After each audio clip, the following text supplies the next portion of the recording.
Hello everyone, movie shorts বাংলায় আজকে দেখব রেইলির স্টোরি, যার ভেতর আছে কিছু ইমোশন, যার জন্ম হওয়ার সাথে সাথেই তার সাথে কিছু ইমোশন অ্যাটাচ হয়ে যায়। প্রথমে আছে জয়, দ্বিতীয় স্যাডনেস।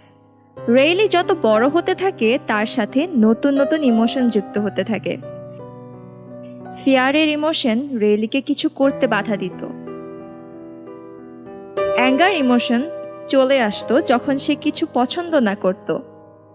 ডিসকাস, সেও রেইলিকে বলে দিত কখন তার কি করতে হবে।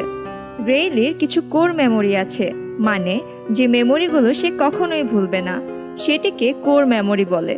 সেটা লাইফে সব সময় মনে থাকে।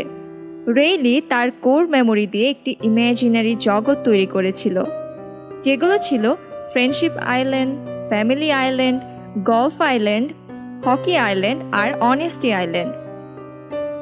সব ইমোশনের লিডার ছিল জয়, সে সব কিছু কন্ট্রোল করত।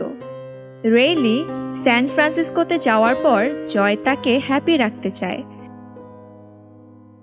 কিন্তু অনেক সিচুয়েশনের কারণে তার কোর মেমোরি দিয়ে যে আইল্যান্ড তৈরি হয়েছিল সেগুলো ভেঙে যেতে থাকে।